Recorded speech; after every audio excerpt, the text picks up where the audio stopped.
children. Today is a part of our Vigyan Jyoti project. We have arranged an inspirational talk to be given by Dr. G. Madhavan Nair, a famous Indian space scientist, former chairman ISRO, is with us. Children, it is a great day for all of us to have such a great personality in the midst of us. Kindly make use of this program. And after the talk, sir wants to interact with all of you. Whatever the doubts you want to get clarified and whatever the things you want to talk to sir, kindly unmute your mic and directly you can pose your questions. If not, you can put in your chat box also. We will produce to sir for the clarifications. Okay, now till that time, you kindly don't, you keep your mic muted, please. Once you want to ask the questions after the talk is over, kindly you unmute your mic. Okay. Now I request Madam Santi, Principal of North Sikkim, to just formally introduce our sir to our audience. Please, Madam. Yes. Good afternoon, sir. Extremely happy and privileged to introduce you to this group of Vigyan Jyoti, comprising of students of Navodaya Vidyalayas and students from our neighboring schools who are part of this program. സാറിനെ സ്വാഗതം ചെയ്യുന്നതിൽ വളരെ വളരെ സന്തോഷമുണ്ട്. So we'll start with a very brief introduction of sir. Shri Madhavan Nair, hailing from Kulashekaram, now in Kanyakumari district and erstwhile in Travancore state, is a very familiar name in the field of rocket technology. Conferred with Padma Bhushan in 1998 and Padma Vibhushan in 2009, his contributions are remembered and cherished for their emphasis on self-reliance in the high technology areas and the goal to bring the benefits of space technology to the community, to the common man, especially targeting the needs of the rural and poor sections of the society. Nair sir graduated from College of Engineering, Trivandrum, and underwent training in Baba Atomic Research Center, Trombay, Mumbai. Since his joining in Tumba Equatorial Rocket Launching Station in 1967, he has held enviable positions, and the most illustrious was that of Chairman, ISRO, which he held for 6 years between 2003 to 2009. This tenure as Chairman, ISRO, and Secretary, Department of Science, saw 25 successful missions accomplished. Mr. Nair's success lies in the fact that he gave a major thrust for evolving application programs such as tele-education and telemedicine. Today, more than 31,000 classrooms are connected through EduSat network, and telemedicine is extended to 300 plus hospitals, including mobile units. Thanks to him, village resource centers are connected through satellites, and VRCs enable online interaction between the local farmers and the scientists. VRCs provide information on many governmental schemes, farming systems, action plans based on weather, community-specific advice on soil and water conservation. During his tenure as director of Liquid Propulsion System Center from 95 to 99, India's efforts towards indigenous development of cryogenic technology to concrete shape, vital infrastructures were built, and critical technologies developed. As director, VSSC, he led his team towards the development of India's geosynchronous satellite launch vehicle, GSLV, capable of 2,000 kilo class of satellite into geo transfer orbit. The project was successful in the very first attempt. As Chairman, Space Commission, his major thrust was on scientific exploration of outer space using the AstroSat and Chandrayaan moon missions. He has the credit of leading several international delegations on peaceful use of outer space. Sir's autobiography, Agni Parikshagal was published by DC Books in 2017. A very hearty welcome, sir, and it's a pleasure for us to have you here. Over to Ramachandra, sir. Thank you so much. Good evening, sir. It's a privilege us to have your blessings again. I remember blessings is to 100 students of JV from Hyderabad region at Indian Science Bangalore kept our action going for promoting science. And sir, this through the Vigyan Jyoti, we have in the girl students, nearly 2,500 girl students are being mentored to join the scientific field as researchers. We have started this activity from the school level. This is a direct blessings from Department of Science and Technology, sir. And probably your blessings today will continue our passion. But for coming, sir, I request to formally welcome you to the gathering, sir.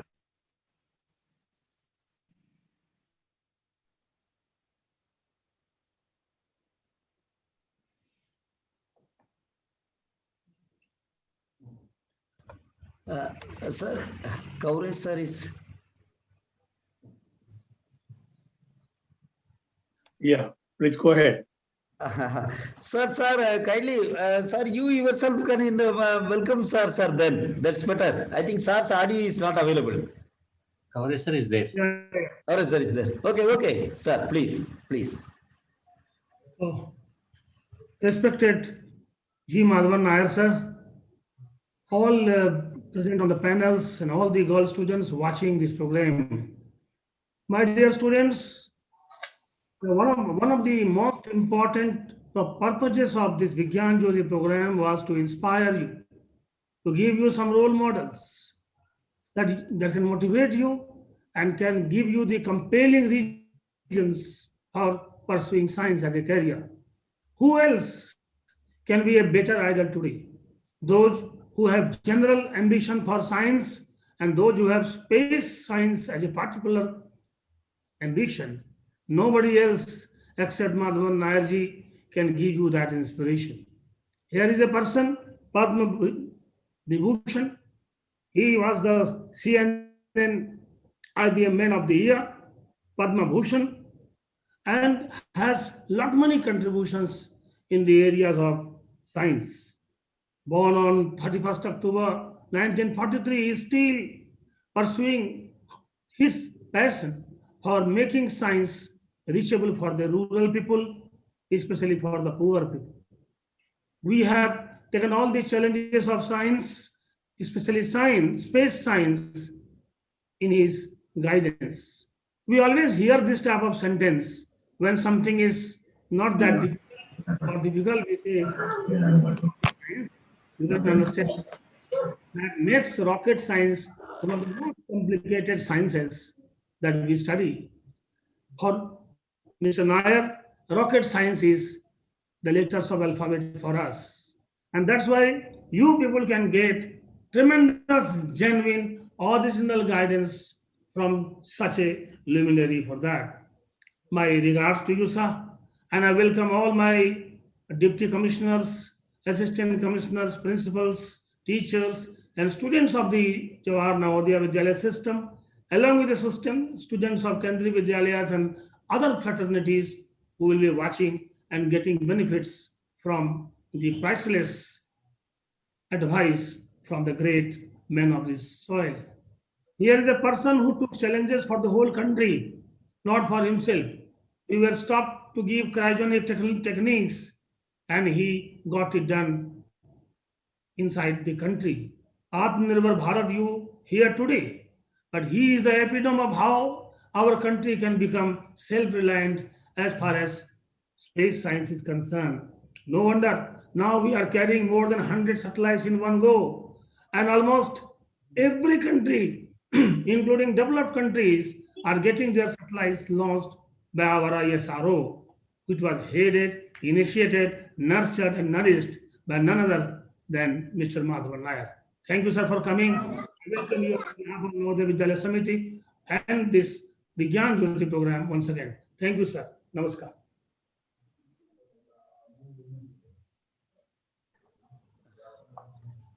Sir, sir, you can start, sir. Thank you, sir. Please. Thank you very much for the warm welcome and the nice words of introduction delivered by Srimati Shanti, office bearers of the JVV, the headmasters and headmistresses of various schools, respected teachers, and my dear children. It is my proud privilege to be here joining you in this evening on a webinar mode and discussing some of the challenges associated with the aerospace technology in the country. I must thank the organizers for giving me this opportunity. I love children, so that's the reason I said that I will limit my talk to a very brief one, and then later we get into a discussion mode. Well, aerospace is a very vast area, and it's very difficult to cover all aspects of it within a very short time. It covers the aeronautics related to the aircrafts. Then we have the rockets and satellites related to space research. Then the missiles, which are required for the defense program, and so on. So this wide spectrum of areas is what is encompassing. The aerospace technology encompasses all these wide areas of technology. Well, as far as India is concerned, we can be really proud that in several areas we have made quite a big advances, and our technologies are in par with the global leaders in this field. But in some areas we are lagging behind as well. Now, to look back in history, you know, in the Vedic time onwards, the people are referring to the flight of the human beings out of this planet Earth. Well, I think it's a well-known story about the Pushpaka Vimana being used by Ravana for abducting Sita Devi. And then also there is an ancient script called Vaimana Shastra, which again describes the basics of the flying objects, its shape, size, and some of the aerodynamic characteristics, some of the high-tech materials which are being used in those, conceived in those days. How far they are realistic, how far they are realized, we don't know. We don't have any remnants of that. There is no solid proof. But still the idea of flying and making even rockets and missiles. And you see the references of one arrow being let off and then reaching multiple targets. The multiple re-entry missiles, what we are having today is really what you call a modern version of that. So the imagination of those people there, the concepts of those people there, very, very strong. But unfortunately, after the foreign invasion starting from 600 AD onwards, our civilization had a setback. All this creative thinking and the type of nurturing the science, technology, etc., has gone to the back burner. The foreigners, they wanted to make use of the India, or rather exploit India for the resources rather than develop the people here or develop the country. But it is independent India. We have taken a very bold decision, especially Pandit Jawaharlal Nehru's time. He has taken bold steps to strengthen our Institutes of Science, then establish the IITs, and also several laboratories for space research, atomic energy, agricultural research, medical research, and so on. The result of that we are reaping today. We are happy that in many of these areas we are able to excel. Even when in the COVID times, when we are in need of a vaccine, there are at least about half a dozen laboratories in India who are capable of developing this and putting into trial. So that's the kind of technical excellence what we have achieved. Now, look at the field of rocketry. Well, I think, again, we have got a little bit of ancient history. The Tipu Sultan, he was living about 300 years back, I think. At the time, he has made a rocket and used it as a weapon against the British Army in the Sri Lanka War. Certainly, that was a real terror to the British regime. And they were about to be, they were about to surrender. But unfortunately, due to some cheating and all those things, they overtook the Tipu Sultan, captured his entire regiment, especially the rockets and rocket technicians, and took them to UK. So that's the end of it. But later, they would have used this technology along with the V2 rocket technology, which they got from the Germans, to make a rocket system for the Western world. But here in India, we had a big lull period again. And after independence, we started making some small missiles like anti-tank weapons and so on. But it is in the 60s that India really woke up and took up the challenge of developing the rocket systems for the country. It is our great visionary leader, Dr. Vikram Sarabhai, who set the goal that India should be second to none as far as mastering the space technology is concerned. And we should be able to use this advanced technology for the benefit of the common man. We truly lived up to his expectation. As all of you are aware, it was in 1957 that the first launch of an artificial satellite by Russian, the Sputnik, was placed in an orbit around Earth. Hardly 5 years from then, in 1963, Dr. Sarabhai conceived a rocket launching station at Tumba Equatorial Rocket Launching Station near Thiruvananthapuram. And I had the opportunity to be associated with that from 1967 onwards. So I am I lived the history of Indian rocketry and the space technology in the country. Now, while we were using some borrowed rockets for atmospheric studies, again, it was Dr. Sarabhai who set the goal that if Russia can launch an artificial satellite, why not India? Of course, the Russians, they had the backup of all the missile technology, the rockets made for the ICBM, IRBM. Similarly, US also had similar thing. And those are the rockets which are retuned to achieve these space missions. But in India, we had to start from scratch. And that was a big challenge. And of course, Dr. Sarabhai is a very shrewd man. And he has selected Dr. APJ Abdul Kalam for this challenging job, for developing a rocket system which can take a 40-kilogram satellite into low Earth orbit.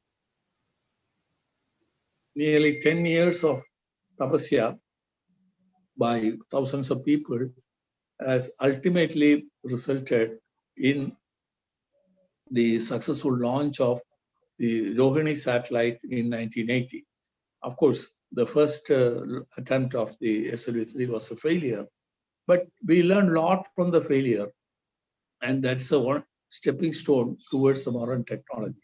From there, it evolved the PSLV, the Polar Satellite Launch Vehicle, a huge rocket system, which I had the opportunity to lead the team at the time. And today, that has become the workhorse launcher for the country. Nearly 50 launches have been done so far. And touch wood, we were lucky to have not more than 2 failures in this. So this is a sort of a world record. Normally, about 10% of such launches end up in failure, even in developed countries. But India has shown to the world that we can provide a reliable launch system and perhaps cost-effective as well. That's the reason that many of the countries from outside are coming here to make use of the PSLV on a commercial basis for their launches. This PSLV is the one which you use for going to moon as well as going to the Mars. Later, of course, the much higher lift capability vehicle, GSLV, was developed, and the cryogenic engine was a key element in that. And we have succeeded in totally indigenizing the cryogenic technology and realizing the GSLV Mark III. Today, perhaps the heaviest launcher system in the country, which can take about 10 tons of payload into orbit. So this 10-ton capacity is more than a decade for taking the human capsule, the Gaganyaan, to the space, and then its safe return. So that way, we have more or less realized self-reliance in the space research, and our spacecrafts are doing a lot of practical application in Earth observation, agriculture, forestry, fisheries management, water resource management, etc., and also the security needs, looking across the border and so on. Similarly, in the communication field, it has revolutionized. Today, you know, with a small dish on your rooftop, you can receive hundreds of television channels at one go. Similarly, every nook and corner of India is provided with connectivity. In many areas, even the wideband digital connectivity is available through the satellites. And the practical applications like telemedicine, teleeducation, village resource center, they speak volume. Today, you know, in this COVID time, we are all used to this teleeducation technique. I'm talking about 2005, about 15 years back. We didn't have any of this land connectivity and the capacity to have the video conferencing. We tuned the satellite system for providing this, and the result was the EduSat, which provided connectivity to various schools, IITs, management institutes, and so on. And that is a pre-runner to what you are enjoying today, the technology what you initiated that day. Similarly, telemedicine. A person who is sitting in a remote village can access to the specialists in a town and then have a consultation without traveling thousands of kilometers. So this has been a boon to the country, especially for the poor people living at faraway places. The disaster management system, which is operational here, is very unique. We are using the capacity to observe the planet from the geostationary orbit. From there, you track the cloud formation, the cyclone formation, etc., its movement, and give a forecast in such a way, at least 2 days ahead of the impact, so that the people can be evacuated and a lot of saving in life and property can be made using this disaster warning system. The navigation area, GPS was one of our the basic, what do you call, the baseline for the entire global community. But we have launched 7 geostationary satellites by which the Indian continent, the surrounding region, will be provided with our own navigation, which are much more accurate and which are controlled by the government of India. So that way, I think we have a unique system of navigation also we have put in place. Planetary exploration, going to moon and confirming the presence of water there has been a great achievement. Subsequently, we have sent a probe to Mars. It has taken several pictures and some scientific data about the Mars and sent it back. And the next attempt for landing a rover on the moon, it didn't succeed fully. Only the orbiter is working very well. But the lander mission last event, something went wrong. We are trying to be the process of fixing it and going for the next launch soon. Now, that's on one side. Now, once we have the SLV3 development completed, those rockets are capable of being converted as an IRBM. The government's policy is the Space Department is to engage only in the peaceful application of the technology. So naturally, the missiles are beyond our scope of work. So they have taken a wise decision to take Dr. Kalam to Defense Research Organization, and there he has initiated what is called the Integrated Missile Development Program, starting from small rockets for the anti-tank, the surface-to-air missile, air-to-air missiles, and surface-to-ship missiles, and so on. But the main thrust came in the Agni series of missiles, used to start with 1,000 kilogram range, and today Agni 5 is reaching up to 5,000 kilometers with the weapon system.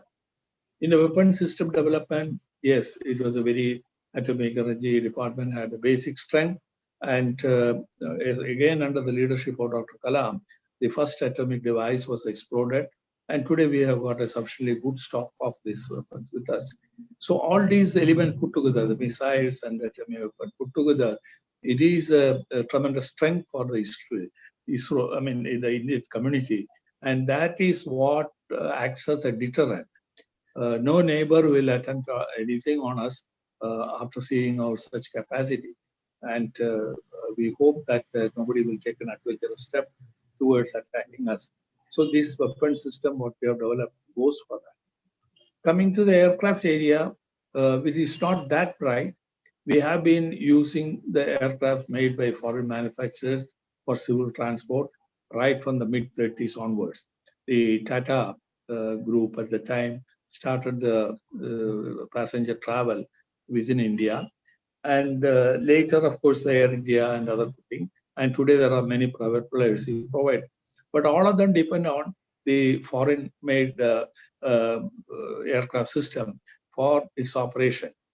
For the military is concerned, again, we had a heavy dependence on the Russians, and most of the military aircrafts came from Russia with a licensed production agreement in the Hindustan Aeronautics Limited. But again, under Dr. Kalam's leadership, they formed what is called the Aeronautic Development Authority of India, in which the light combat aircraft, a jet aircraft for the use for the combat and going to supersonic speed has been developed, and that has been inducted to the Army, Navy, and Air Force. So that is a major achievement in terms of the military aircraft is concerned. Next generation aircraft design is in progress and so on.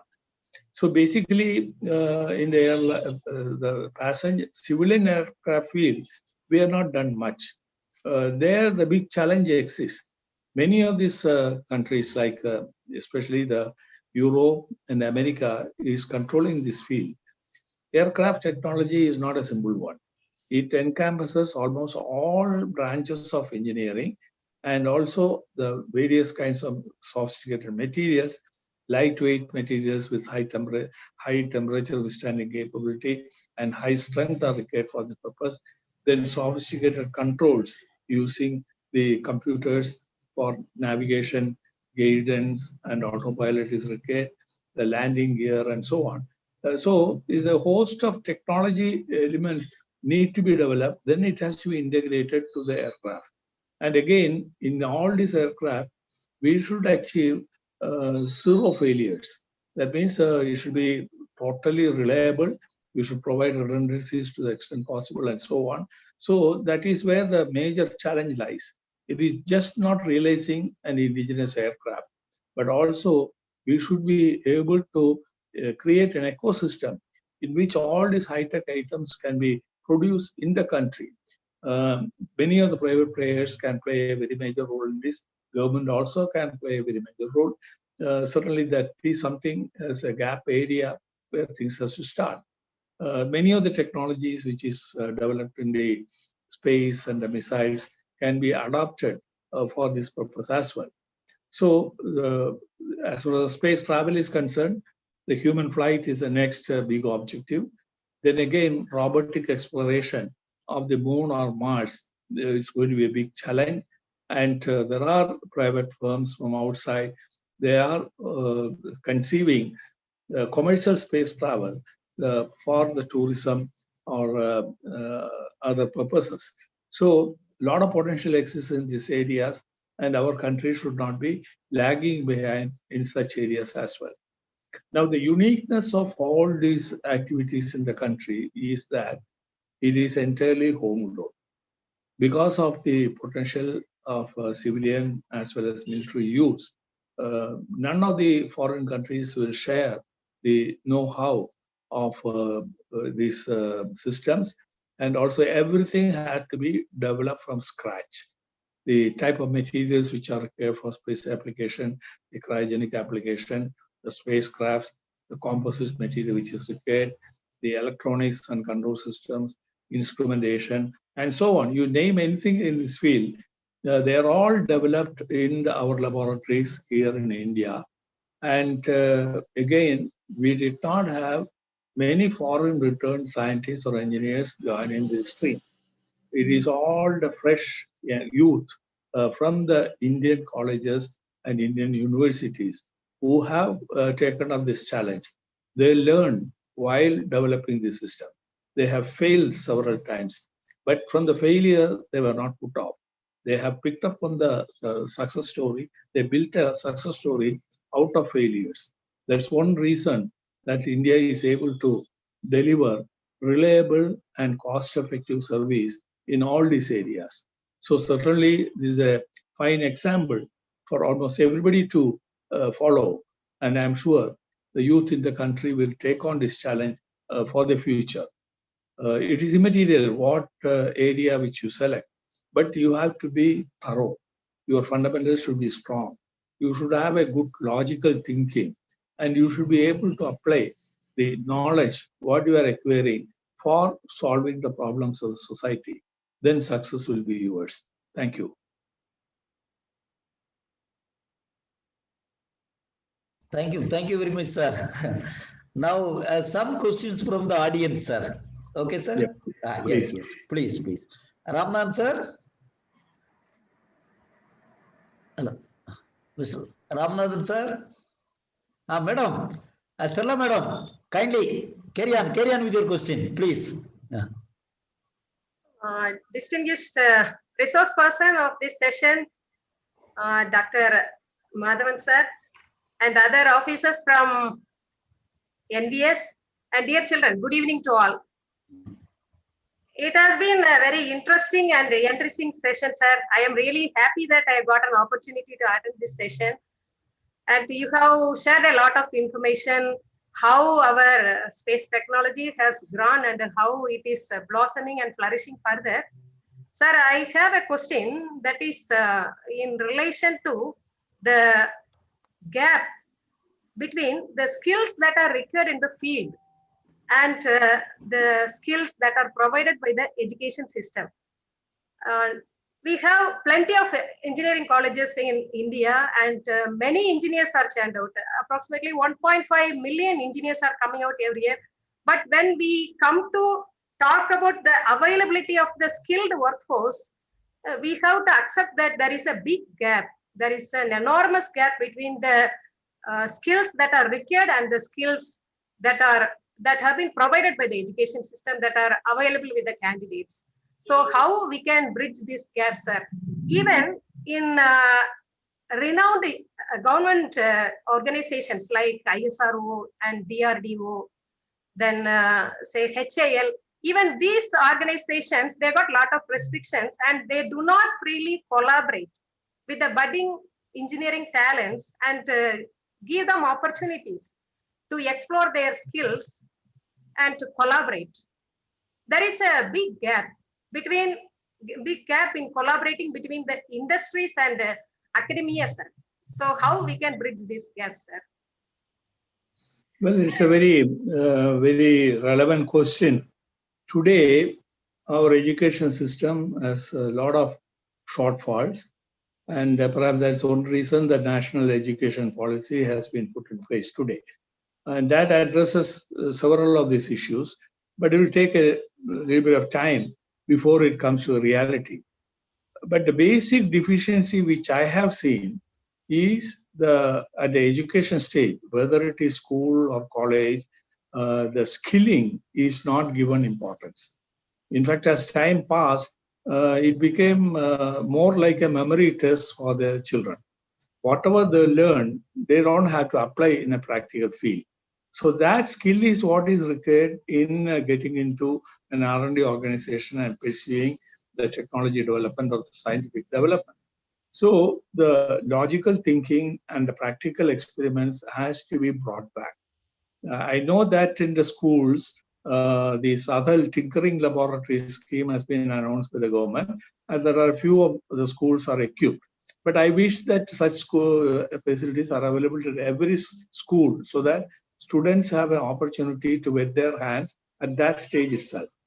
When it comes to the college level, especially ISRO, DRDO, etc., we promote the practical projects to be done by the students in their facility itself.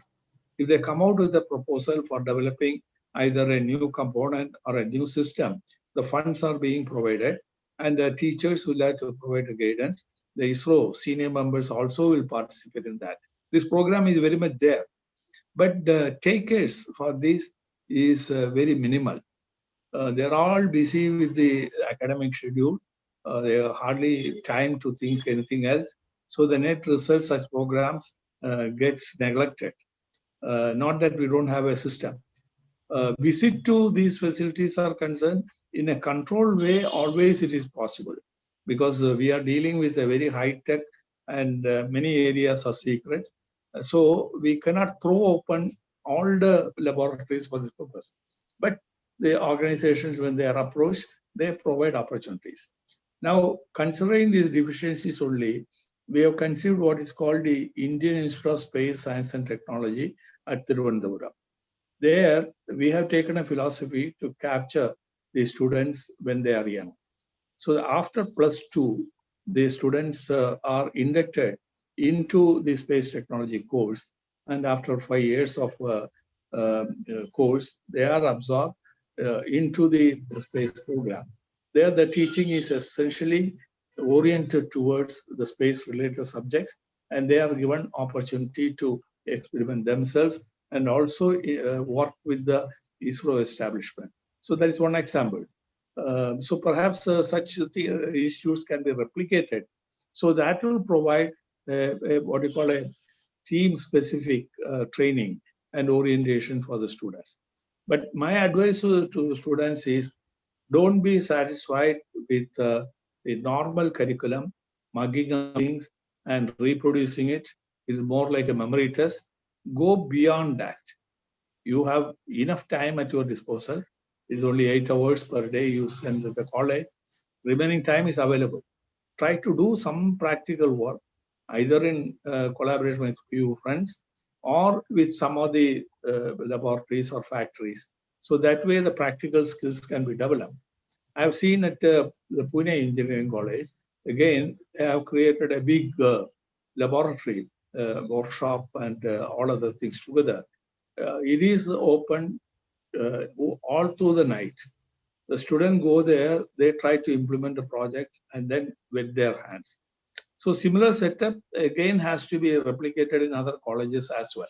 So that's one way of overcoming this deficiency.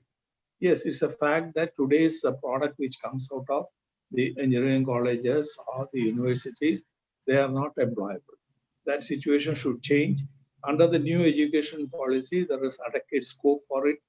And it all has to start with a research culture in the higher education institutions and sort of a scientific mentality, scientific temper to be created at the schooling stage and developing some of the practical skills at the time itself.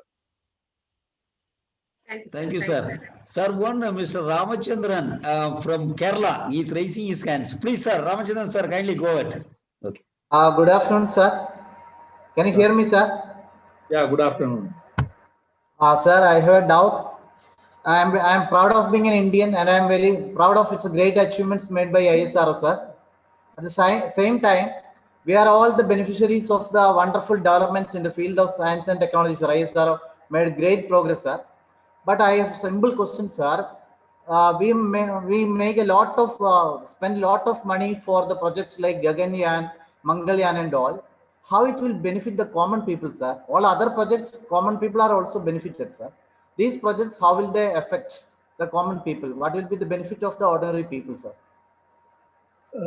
Well, one thing, if you look at the ISRO's budget, 95% of the budget is being used for projects which are of direct benefit to the people. Remaining 5% is being used for space exploration space exploration mainly on the fundamental questions as to how and why of our existence, where the galaxies came from, where it is going, and what, as part of that, what is our future, and so on. So this knowledge very much is required for our existence, especially in terms of various calamities like climate change and other things happening and so on. Now, these practical applications I have briefly mentioned in my talk. It covers Earth observation, communication, and scientific exploration. Earth observation and communication is the mainstay. Using these, the practical projects given like disaster management or the telemedicine, teleeducation, etc., they are not charged. But one of the economic schools in the country has made a study. Suppose you value those services, what is the impact? They came out with a very surprising research. For every 1 rupee spent on the Indian space program, 1.5 rupee is returned to the country. So that's a kind of benefit which is given to the country. In that process, we have to be abreast of the technology, and also we have to be in par with the other nations.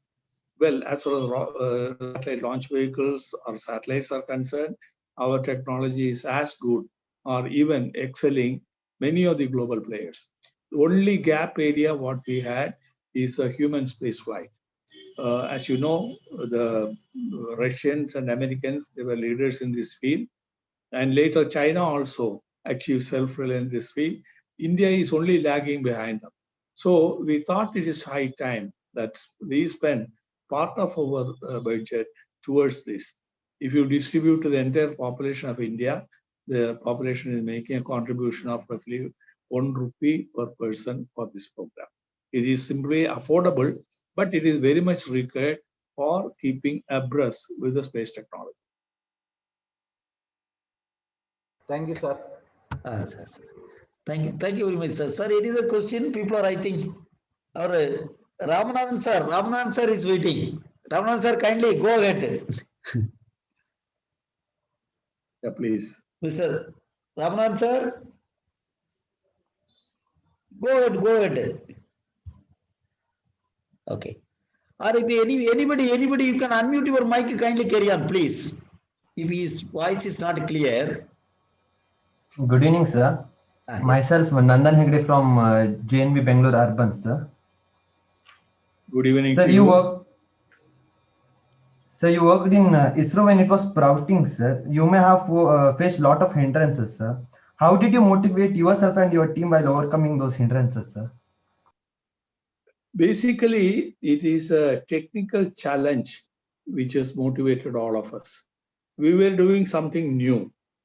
In fact, I have not learned anything about rocketry while in college.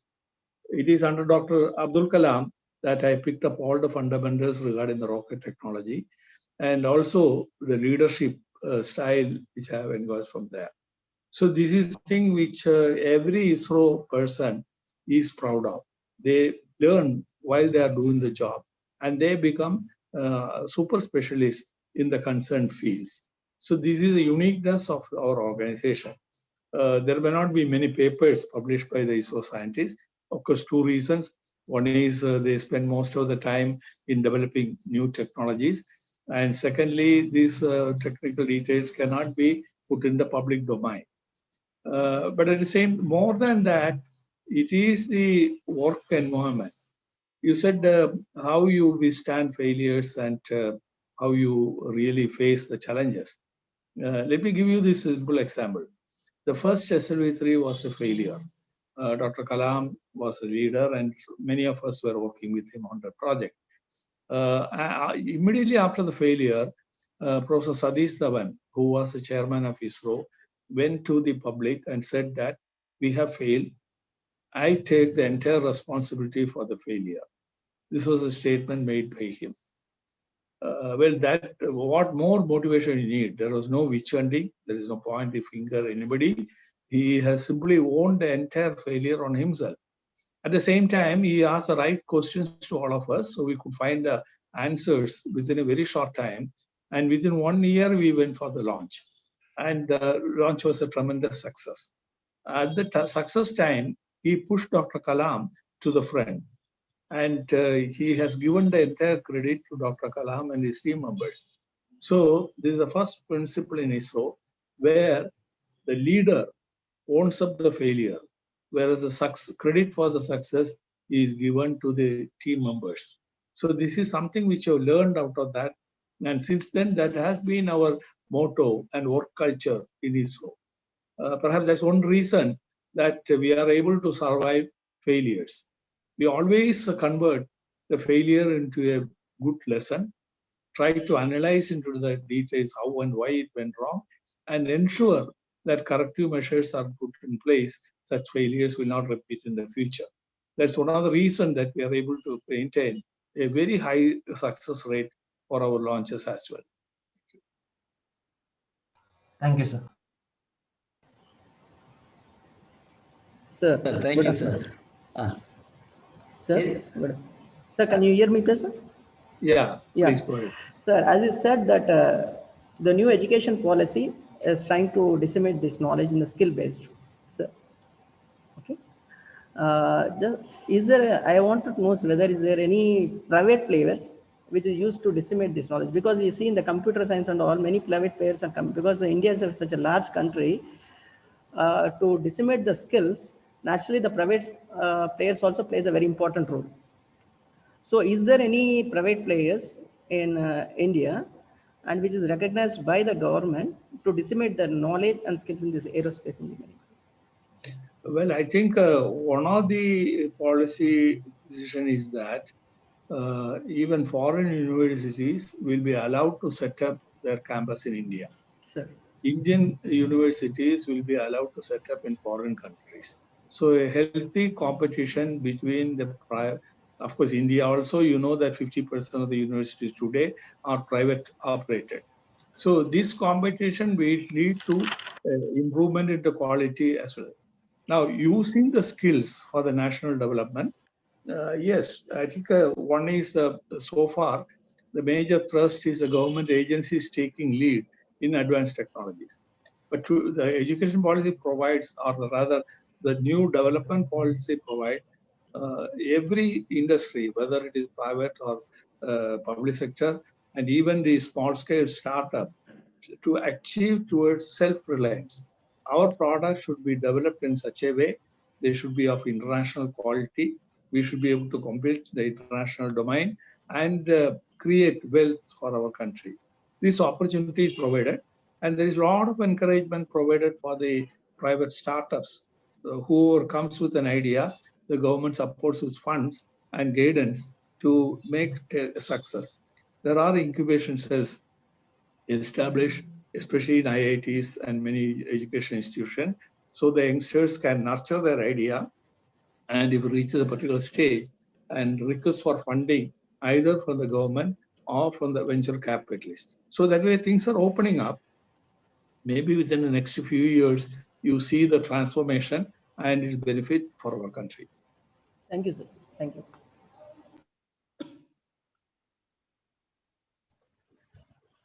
Yes, sir. Anybody, if at all you have any questions, kindly unmute your mic and pose your questions, please. Okay.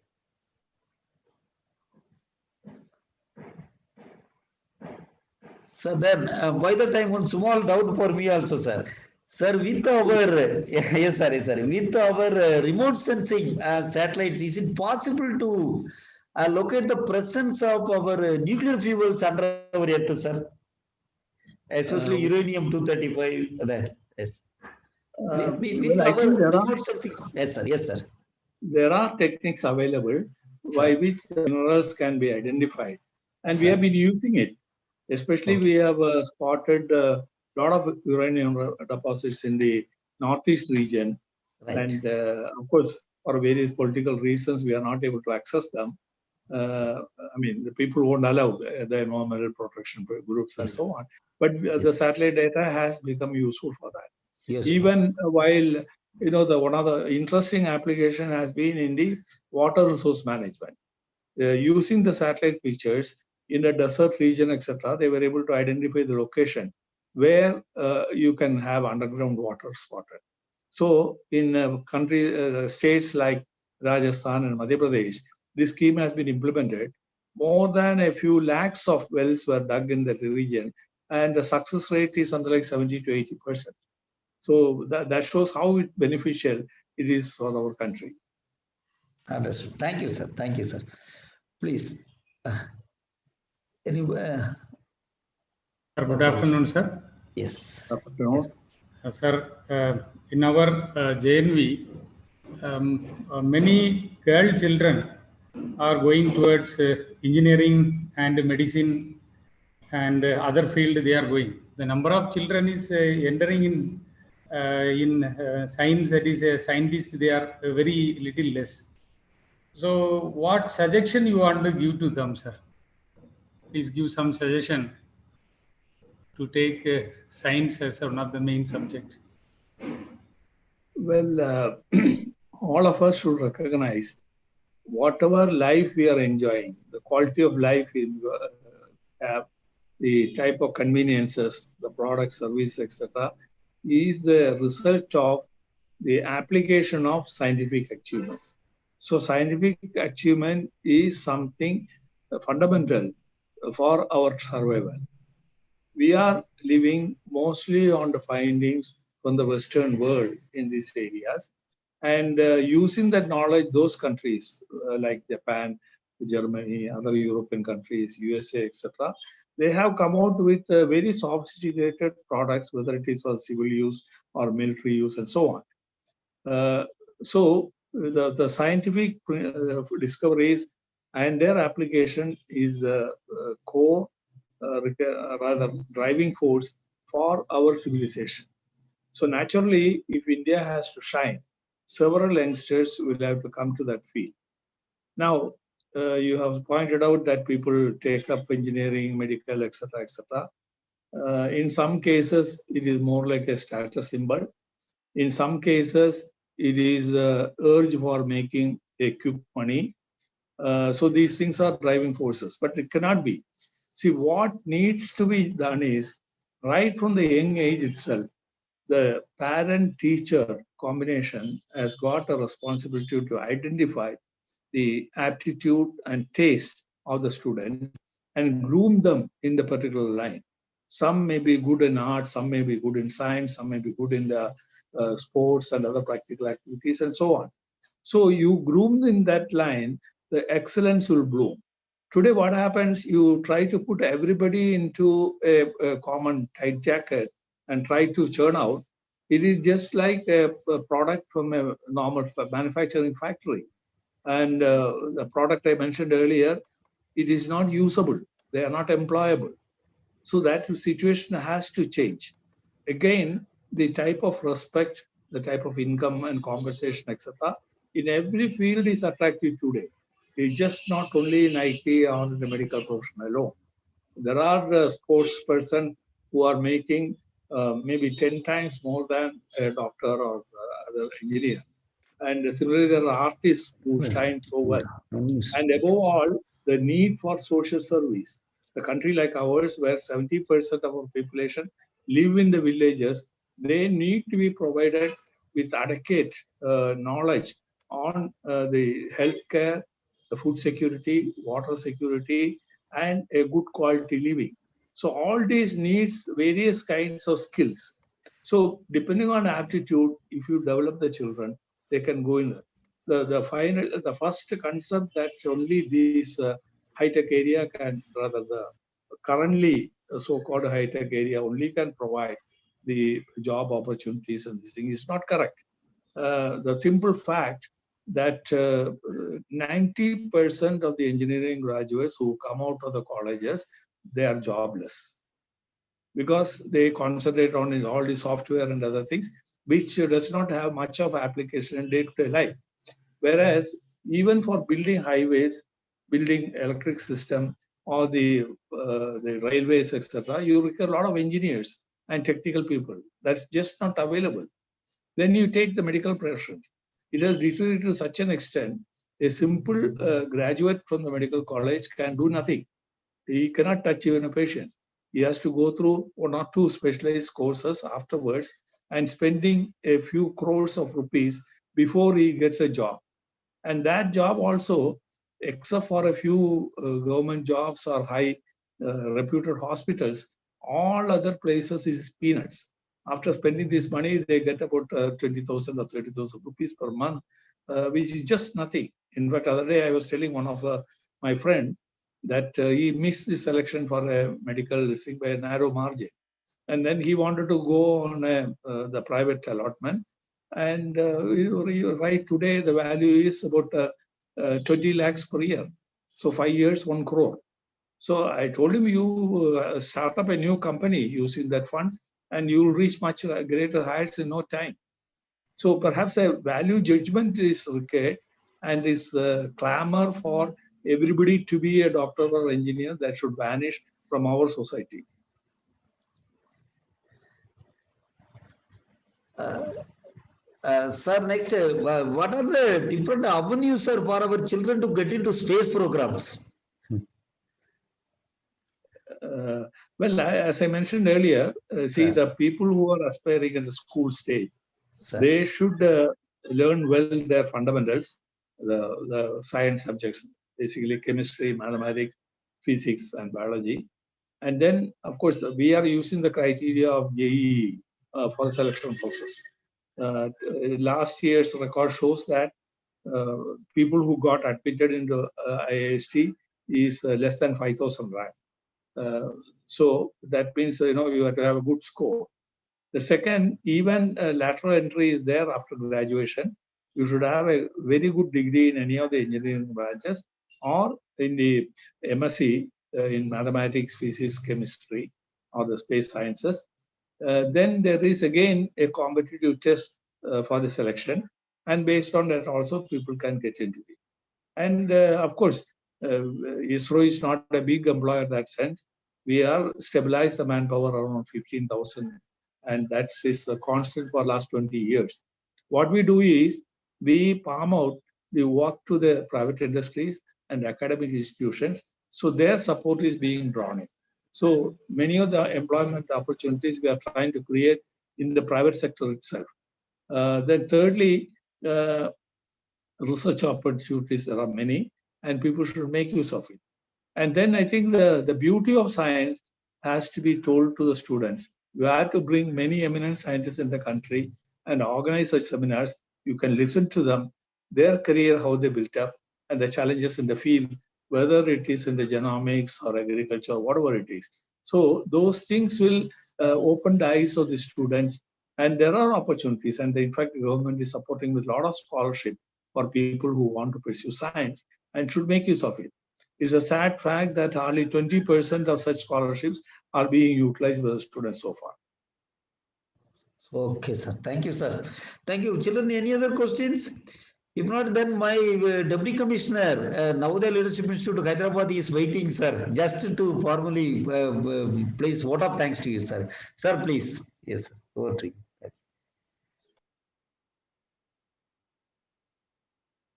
Okay, you have to unmute your mic. Sir, Gopalakrishnan, sir, you would, please. Yes. Sir, a very good evening to you. Respected Sri G. Madhavan Nair ji, NVS officers, principals, teachers, and my dear students. This has been one of the best motivational talks that we have arranged for the benefit of Vigyan Jyoti girl students, sir. It has in fact been a very comprehensive talk, a comprehensive inspirational talk, which had the element of inspiration, career counseling, career guidance, and also giving them tips to be successful in their life. Over and above that, we, being the teachers, we consider it as an inspirational talk for us, like how we have to create a suitable ambience for the children to take on their wings when they have to choose their careers. You have mentioned about the parents, teachers, and the schools, how together we have to give them a point of view, how we have to help them to choose their career. so that they will not become part of redundancy, which is a major problem that our country is facing. Out of 100 people, those who come out of the colleges, majority of them are becoming part of the redundancy, mainly due to we are not able to match them with the productivity of the work. Sir, in that way, the inputs that you have given us for the benefit of the Vigyan Jyoti girl students, I am very happy to place before you, sir, that in 58 JNVs, this program is in implementation, whereas your inspirational talk is going to be part of our archives and which is going to be open for the entire 654 schools across the country. And these girl students are being supported with a variety of programs, including this inspirational talks. And today's your inspirational talk on space exploration, the historical perspective that we have traced out from the days of epics is so inspiring to hearing from you, and which I am sure which is going to trigger the imagination and the creativity of the students. And the scientific achievements and inventions of India from time immemorial, listening from you will definitely boost the confidence of these Vigyan Jyoti girl students. And one of the most important areas that you have touched upon, which will definitely boost the confidence of these girl students, who are mostly the first generation literates, is the success stories that followed from series of failures.